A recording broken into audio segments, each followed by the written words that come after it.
Hello guys, তোমরা তো সকলেই জানো যে কালকে কিন্তু ছিল মহাশিবরাত্রি। আর আজকে সকাল 8:50 নাগাদ হয়তো সেটা শেষ হয়েছে। তো আমি কিন্তু কালকেই মহাশিবরাত্রি পালন করে নিয়েছিলাম। তো উপাস থাকার কারণে এই ভিডিওটা এডিট করে তোমাদের সাথে শেয়ার করতে পারিনি। তো আমি কিন্তু সকাল সকাল স্নান টান সেরে এসে চলে আসলাম ঠাকুর ঘরে। আর এদিকে মহাদেবের জন্য কিন্তু একটা ধুতরা ফুল দিয়ে মালা তৈরি করে নিয়েছি। আর এদিকে আবার কিন্তু আমি আমাদের গুরুদেবকেও পুজো দিয়ে দিলাম। তো তারপর মহাদেবকে আবার একটা ভোগ নিবেদন করবো, তার জন্য এখানে ফল দিয়ে কিন্তু একটা সুন্দর করে ভোগ সাজিয়ে নিচ্ছি আমি। তো তারপর ভোগ টোগ সাজিয়ে চলে আসলাম শিব বাড়িতে। তো এদিকে এসে আবার শিব ঠাকুরকে প্রণাম করে নিয়েছি। আর এদিকে কিন্তু এখনও কিছু তৈরি হয়নি, কারণ আগে থেকেই কথা ছিল তো তাদের বাড়িতে এসেও কিন্তু তাদের হাতে হাতে কিছুটা করে দেবো। তো শিব বাড়িতে এসেও কিন্তু ফল কেটে এখন ভোগ সাজানো শুরু করে দেওয়া হয়েছে।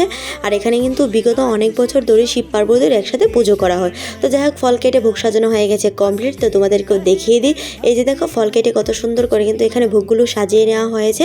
তো তারপর আমরা চলে গেলাম নদীতে জল ভরে আনার জন্য। তো এখন জল ভরা হয়ে গেছে, আমরা চলে এসেছি বাড়িতে। তো আজকের এই ভিডিওটা স্কিপ না করে তোমরা পুরো দেখো, দেখলেই কিন্তু জানতে পারবে যে এই মহাশিবরাত্রির দিন আমরা আর কি করেছি।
मैंने सब कुछ शिव को सौंप दिया,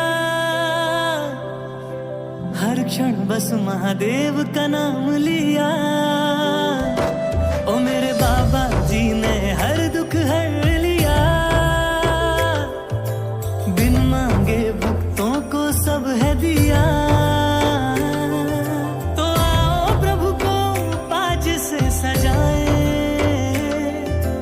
मिलजुल के शिव তো পুজো শেষ করে অঞ্জলি নিয়ে এখন কিন্তু শিবের মাথায় জল ঢেলে নিয়েছি। আর জল ঢালা হলেই কিন্তু চলে যাব বাড়িতে।